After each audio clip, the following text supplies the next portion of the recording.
नमस्कार, देवभूमि समाचार में बहुत स्वागत है आपका। मैं हूं आपके साथ प्रियंका मिश्रा। बुलेटिन की करेंगे शुरुआत। उत्तराखंड के वित्त मंत्री प्रेमचंद अग्रवाल ने 11,321 करोड़ का अनुपूरक बजट सदन में पेश किया है। सीएम धामी की मौजूदगी में वित्त मंत्री ने ये बजट सदन के पटल पर रखा। वहीं इस दौरान उन्होंने जानकारी देते हुए बताया कि इस बार बारिश बहुत ज्यादा हुई है। 2023 से 2024 में वर्तमान तक 4,56,050 प्रभावित परिवारों को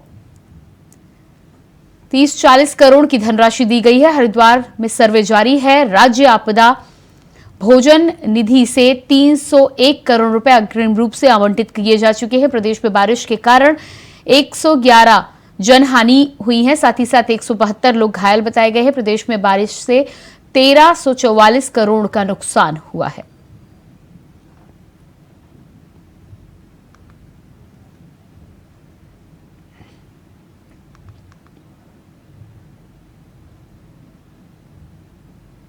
पहाड़ों पर अवैध अतिक्रमण को लेकर हुई कार्रवाई अब मानसून सत्र में सियासी मुद्दा बन चुकी है। इस कार्रवाई पर जहां विपक्षी दल सड़क से लेकर सदन तक हंगामा कर रहे हैं, तो वहीं दूसरी तरफ सत्ता पक्ष जनता को भरोसा दे रही है कि उन्हें कुछ नहीं होने दिया जाएगा। देखिए हमारी खास रिपोर्ट। उत्तराखंड में इन दिनों पहाड़ों पर बुलडोजर गरजते हुए नजर आ रहे हैं। बुलडोजर की आवाज जहां जनता को हैरान और अतिक्रमणकारियों को परेशान कर रही है, तो वहीं सियासी दलों के लिए राजनीति का एक और मौका देने का काम भी कर रहे हैं।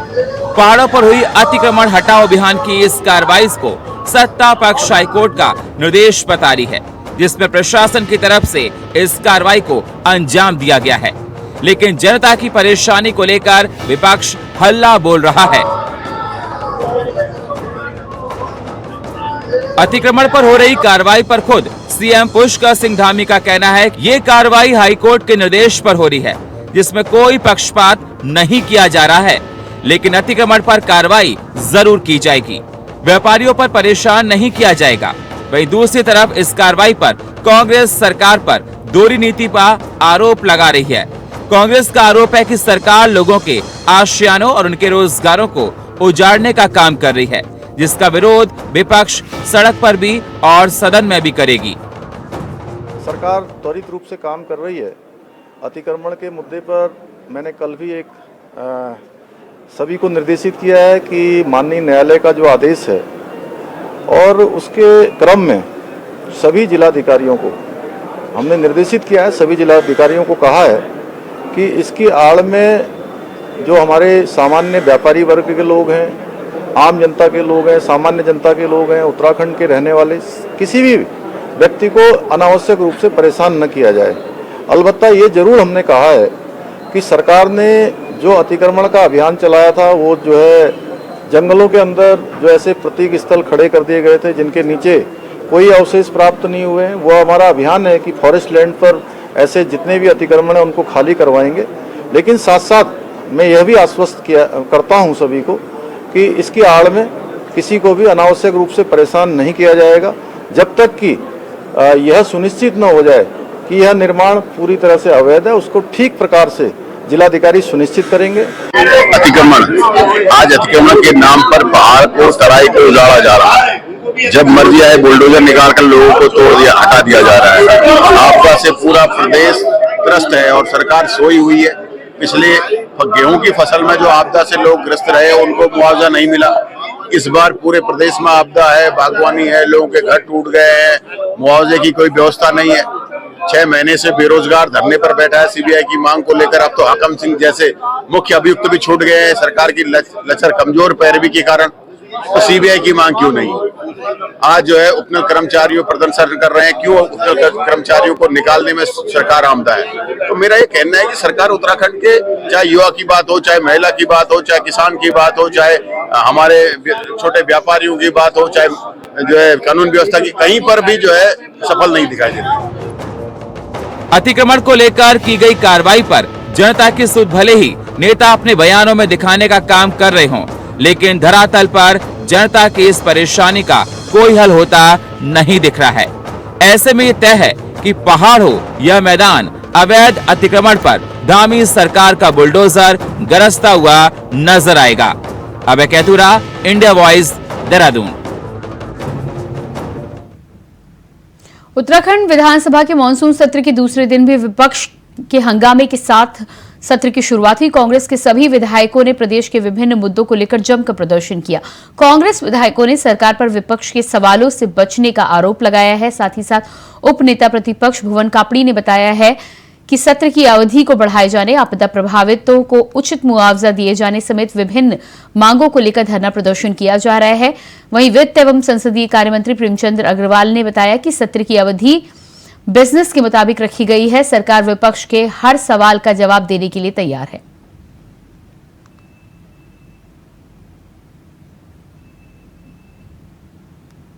हमारा सबसे पहला मुद्दा है कि सदन का सत्र की अवधि बढ़ाई जाए, जिससे कि उत्तराखंड की जनता के मुद्दों को विधानसभा में उठाया जा सके। अतिक्रमण, आज अतिक्रमण के नाम पर पहाड़ को, तराई को उजाड़ा जा रहा है।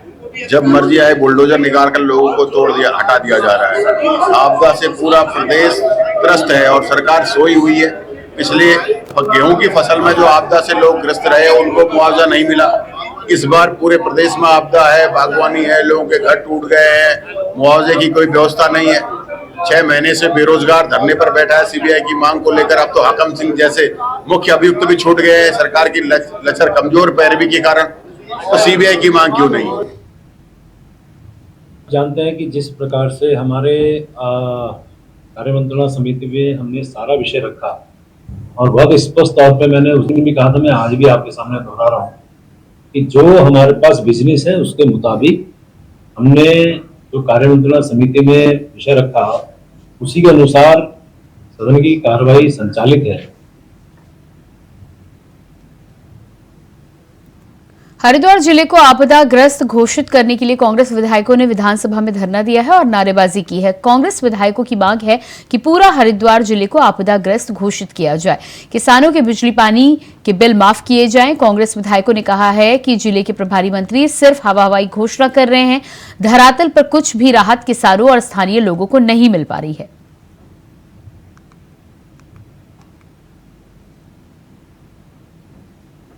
आई अतिवृष्टि के कारण, बाढ़ के कारण पूरा प्रदेश आपदाग्रस्त है। पूरा फसलें हमारे किसान भाइयों की बर्बाद हो चुकी हैं, लेकिन आज तक प्रदेश सरकार ने किसी भी क्षेत्र को आपदाग्रस्त घोषित नहीं किया है, जिस कारण से हमारे किसान खून के आंसू रो रहा है। पहले ही किसान परेशान था, अगर आज किसान कनेक्शन भी लेता है तो उसे कनेक्शन लेने में इतनी कठिनाई हो रही है। बिजली के बिलों की मार से परेशान है, बिजली के कनेक्शन नहीं हो पा रहे हैं, तो बिजली के और तमाम तरह के ऋण के बोझ के तले रह करके किसान अपनी फसल उगाता है। धरती हम सब की माँ है और धरती पुत्र किसान आज परेशान है। तो किसान की सरकार पूरी तरह से अनदेखी कर रही है। पूरे प्रदेश में आई बाढ़ के कारण सभी लोग त्रस्त हैं, तो हमारी मांग है कि पूरे प्रदेश को बाढ़ आपदाग्रस्त घोषित करे और सरकार किसान भाइयों के सभी तरह के ऋण माफ करे, इन्हें निःशुल्क बिजली दे और इनकी फसल का व इनकी जो जमीनें नदी में चली गई हैं उनका उचित मुआवजा दे। किसान अतिवृष्टि के कारण बर्बादी के कगार पर पहुंच चुका है और किसान के साथ ही हमारे मजदूर भाई भी जुड़े होते हैं। तो किसान के साथ साथ मजदूर को, जितने भी किसान से जुड़े हुए लोग हैं, सबको नुकसान है। अब की बात पूरे प्रदेश में अतिवृष्टि हुई, जनपद हरिद्वार में फसलें बिल्कुल बर्बाद हो गई और ये सरकार बिल्कुल संवेदनहीन सरकार है। इन्होंने अब तक सभी फसलों को मुआवजा देने के लिए निरीक्षण भी नहीं किया और जितने भी मकानों में, जितने भी भवनों में नुकसान हुआ है उसके नुकसान का आकलन भी ये पूर्णतः नहीं कर पाए और जिनका आकलन भी किया उन्हें 4 से 6 हजार रुपए ये लोग दे रहे हैं। बुलेटिन में फिलहाल वक्त है एक छोटे से ब्रेक का, फौरन हाजिर होते हैं।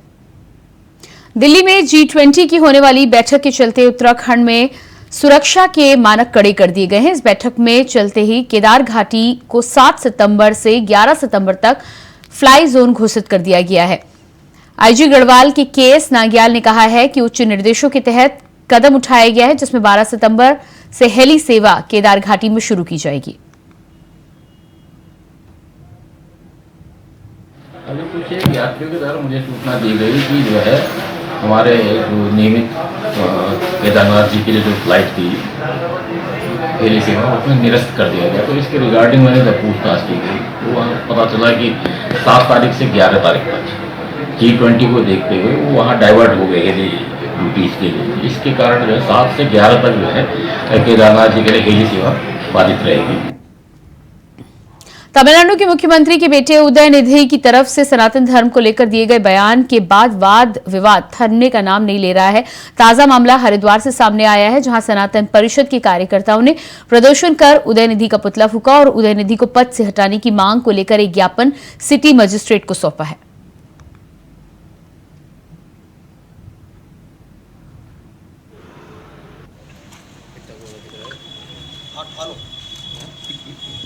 उदयनिधि स्टालिन ने जिस तरह से सनातन धर्म को लेकर ऐसी अभद्र भाषा यूज़ करी है, ऐसी अभद्र टिप्पणी यूज़ करी है, उसने सनातन धर्म की तुलना डेंगू और मलेरिया से करी है। और वो अधर्मी जो ये कहता है कि सनातन धर्म का समूल नाश होना चाहिए, उसको बताना चाहूँगा कि सनातन धर्म जो है वो अखंड है, वो अजित है और लाखों करोड़ों वर्षों से सनातन धर्म जो है वो लगातार दुनिया को अपनी छाया के नीचे रखता है, अपने प्रकाश में रखता है। आज अखिल भारतीय सनातन परिषद ने इस चीज़ को लेकर कल FIR लॉन्च करवाई थी उदयनिधि मारन को लेकर, और आज हम लोगों ने एकत्रित होकर उस अधर्मी का पुतला यहाँ पे फूंका, सभी लोगों ने एकत्रित होकर। और अब आज हम लोग नगर मजिस्ट्रेट के यहाँ पे पहुँचे हैं। हम लोगों ने प्रधानमंत्री जो राज्यपाल जी को इस चीज़ के लिए ज्ञापन दिया है और हम लोग चाहते हैं कि ऐसे अधर्मी का जिसने ऐसी टिप्पणी करी सनातन धर्म को लेकर, इसका जो है खात्मा होना चाहिए और इसकी सदस्यता को रद्द किया जाना चाहिए। हम सनातन परिषद की ओर से पूरे भारत में जहां जहां हमारे ऑफिस बने हैं, जहां जहां हमारे कार्यकर्ता है, वो पूरे देश में जाकर के उसके खिलाफ जो उदयनिधि है उसके खिलाफ FIR होगा, क्योंकि उसने हेट स्पीच दी है। और हमारे हेट स्पीच में हमारे महात्मा भी बंद हुए थे। अगर हमारे महात्मा बंद हो सकते हैं तो उदयनिधि भी बंद हो सकता है, क्योंकि हेट स्पीच का मुद्दा ये भी है। इसीलिए जितने भी हमारे सनातनी कार्यकर्ता है वो पूरे भारत में FIR करेंगे और हमें उदयनिधि को जेल भिजवाना है, ताकि दोबारा कोई हिम्मत नहीं करे जो सनातन की ओर उंगली उठाए। जो भी सनातन पे उंगली उठाएगा उसका जवाब जो है ईंट से पत्थर से दिया जाएगा। अगली खबर लक्सर से है, जहां पुलिस को एक बड़ी सफलता हाथ लगी है। बता दें कि हत्या, लूट, चोरी और डकैती जैसी संगीन वारदातों को अंजाम देने वाले सपेरा गैंग के 3 बदमाशों को पुलिस ने गिरफ्तार किया है। ये गिरोह क्षेत्र में कई चोरी की वारदातों को अंजाम दे चुका है, जिनकी पुलिस लंबे समय से तलाश कर रही थी। इस दौरान आरोपियों ने हरिद्वार जिले के अलग अलग थानों के क्षेत्रों में चोरी करने की बात को कबूल किया है। साथ ही पुलिस ने आरोपियों के खिलाफ मामला दर्ज कर आगे की कार्रवाई की शुरुआत कर दी है। लक्सर क्षेत्र में भी 6 जगह वारदात को अंजाम दिया, मंगलौर में एक जगह दिया। कल ये पूरा गैंग एक और वारदात के लिए मंगलौर के क्षेत्र में इकट्ठा था और वहाँ पर सटीक सूचना पर संयुक्त पुलिस टीम ने इसको सभी तीनों को गिरफ्तार किया है। तीनों पर 10,000 के, 2 पर 10,000 के इनाम थे, एक पर 5,000 का इनाम था। जो इसमें जो नीटू नाम है, धमीर नाम है और जो वतन है, इन सब पे इनाम घोषित था और इनसे माल भी सबस घटनाओं का बरामद कर लिया गया है। पूर्व में भी जो इन पर आपराधिक इतिहास था और इनके जो गैंग के सदस्य थे, सभी पर टीमें काम कर रही थी और इसीलिए संयुक्त रूप से इसमें टीम को सफलता मिली। लक्सर खानपुर हाईवे पर पेट्रोल पंप के पास स्कॉर्पियो गाड़ी पेड़ से जा टकराई। इस दर्दनाक हादसे में 2 लोगों की मौके पर मौत हो गई है, जबकि 2 लोग गंभीर रूप से घायल बताए जा रहे हैं, जिन्हें उपचार के लिए अस्पताल में भर्ती कराया गया है। इस दौरान खानपुर थाना प्रभारी मनोहर लाल भंडारी ने बताया कि मृतकों के परिजनों को सूचना दे दी गई है। मामले में आगे की कार्रवाई की जा रही है।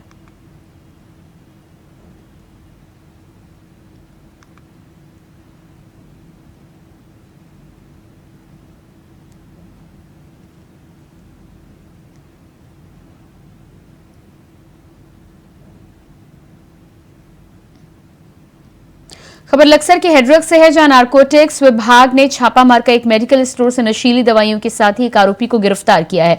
बता दें कि नारकोटिक्स विभाग ने आरोपी के खिलाफ लक्सर कोतवाली में मुकदमा दर्ज कराया था। पिछले कुछ दिनों से ड्रग्स विभाग को लेकर लक्सर और देहात में नशीली दवाइयों की बिक्री किए जाने की शिकायतें मिल रही थी। शिकायत पर ड्रग इंस्पेक्टर हरिद्वार अनीता भारती ने सुल्तानपुर के एक मेडिकल स्टोर पर छापेमारी की है, जहां प्रतिबंधित और नशीली दवाइयां बरामद की गई हैं। साथ ही आरोपी के खिलाफ कई धाराओं में मुकदमा दर्ज कर आगे की कार्रवाई की शुरुआत की गई है।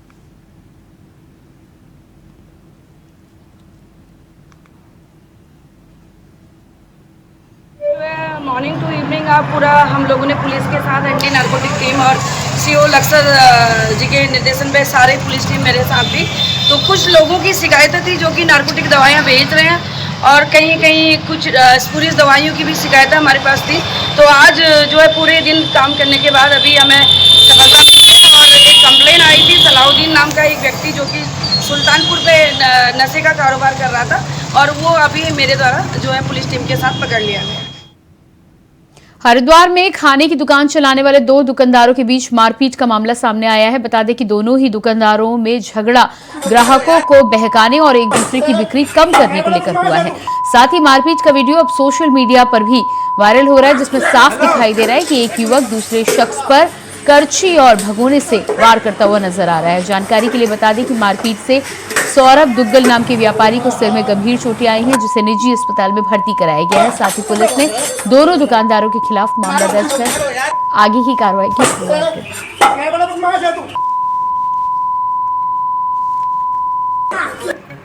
मैं अपनी दुकान पे बैठा था और सामने से उन्होंने पहले मेरे गाली गलौज करा। फिर मैंने उनको बोला भैया गाली गलौज मत करो, जिससे कि भाई वो वहाँ पे से बैठे बैठे बोलते हैं अभी रुक मैं तेरी टांगे तोड़ता हूँ। मैंने कहा हाँ आ जाओ तोड़ लो, तो टांगे तोड़ के दिखाओ। तो वो मेरे पास आए और मेरे पास उन्होंने हाथ उठाया, माँ बहन की गालियाँ दी, मेरे धड़ाधड़ मारा, जो कि मेरे एकदम से पता नहीं चला, आंखें और सर फाड़ दिया। शिक्षा निदेशालय में रोजगार समारोह कार्यक्रम का आयोजन हुआ है, जिसमें स्नातक वेतन क्रम में चिन्हित शिक्षकों को नियुक्ति पत्र वितरित किए गए हैं। बता दें कि कार्यक्रम में मुख्य अतिथि के रूप में मुख्यमंत्री पुष्कर सिंह धामी शामिल हुए। साथ ही उन्होंने 139 अभ्यर्थियों को नियुक्ति पत्र बांटे, जिसमें से गढ़वाल मंडल के 72 और कुमाऊं मंडल के 67 नव नियुक्त शिक्षकों को नियुक्ति पत्र सौंपा गया। ये माननीय मुख्यमंत्री महोदय को देखिए, विज्ञप्ति जारी होने से लेकर नियुक्ति पत्र मिलने तक अड़चने बहुत आई हैं, समय भी बहुत लग गया है, लेकिन फिलहाल सारा फेयर सिलेक्शन हुआ है। फाइनली हमारे हाथ में नियुक्ति पत्र आ गया। इस बात की मुझे बहुत खुशी है और मुख्यमंत्री जी ने अपने हाथों से दिया है, इस बात की तो और ज़्यादा खुशी है। तो अब मैं सेटिस्फाइड हूँ कि मेरी मेहनत का फल मुझे फाइनली मिल गया है। देखिए, विज्ञप्ति जारी होने से लेकर नियुक्ति पत्र मिलने तक अड़चने बहुत आई हैं, समय भी बहुत लग गया है, लेकिन फिलहाल सारा फेयर सिलेक्शन हुआ है। फाइनली हमारे हाथ में नियुक्ति पत्र आ गया। इस बात की मुझे बहुत खुशी है और मुख्यमंत्री जी ने अपने हाथों से दिया है, इस बात की तो और ज़्यादा खुशी है। तो अब मैं सेटिस्फाइड हूँ कि मेरी मेहनत का फल मुझे फाइनली मिल गया है। देखिए, एलटी के हमारे जो पद रिक्त थे और जिसपे यूकेएसएससी ने अपना अध्याचन भेजा था, करीब 450 हमने प्रथम चरण में नियुक्ति पत्र दिए थे और 230 लोगों को करीब हमने आज वितरित किया है, जिसमें से करीब 200 लोग आए थे। जो नए हैं उनको हम ज्वाइनिंग लेटर वहीं भेज देंगे। और अभी हमारा यूकेएसएससी ने आज भी नोटिफाइड किया है, जो करीब 700 पदों के लिए एलटी के पदों पर चयन के लिए परीक्षा आयोजित की जाएगी। इसके अलावा जो रिक्तियां हैं, वो रिक्तियों का भी अध्याचन भेजने का कार्य हमने किया है और गढ़वाल मंडल की हमने भेज दिया, कुमाऊं मंडल की शीघ्र ही वो रिक्तियाँ हम अध्याचन भेज रहे हैं। तो जो भी हमारे पद रिक्त हैं, अभी आपने देखा 4th क्लास के करीब 2500 पदों को हम लोग आउटसोर्स से रखने जा रहे हैं। बीआरपी सीआरपी पर 1000 पदों पर नियुक्तियाँ होनी है। तो हमारा प्रयास ये है कि शिक्षा विभाग के जो रिक्त पद हैं उन पर हम लोग तत्काल नियुक्ति की कार्रवाई करें। हमारे देश के यशस्वी प्रधानमंत्री आदरणीय मोदी जी ने 1 साल के अंदर जो 10 लाख नौजवान युवाओं को रोजगार देने का जो संकल्प लिया है, लक्ष्य लिया है, उस क्रम में उत्तराखंड की सरकार भी लगातार हमारे विभिन्न विभागों में इस प्रकार के कार्यक्रम कर रही है। और जो अध्याचन हमारे रिक्त हैं, उन सभी को हम लोक सेवा आयोग को या अधीनस्थ सेवा चयन आयोग को लगातार भेज रहे हैं। हमारी प्राथमिकता है कि जितने भी सरकारी पद जहाँ भी खाली हैं, उन सबको अध्याचन के रूप में निकालें, उन सब की विज्ञप्ति जारी करें और कैलेंडर के अनुरूप निष्पक्ष रूप से सभी को सेवा का अवसर मिले, चयन होने का अवसर मिले।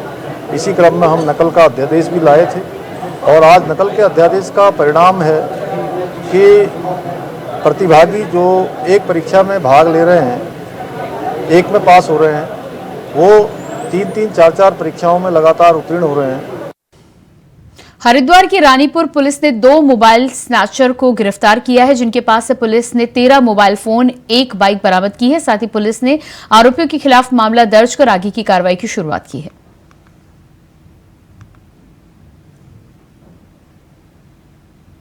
और इसी के साथ देवभूमि समाचार में इतना ही, लेकिन खबरों के लिए आप लगातार बने रहिए इंडिया वॉइस के साथ। नमस्कार।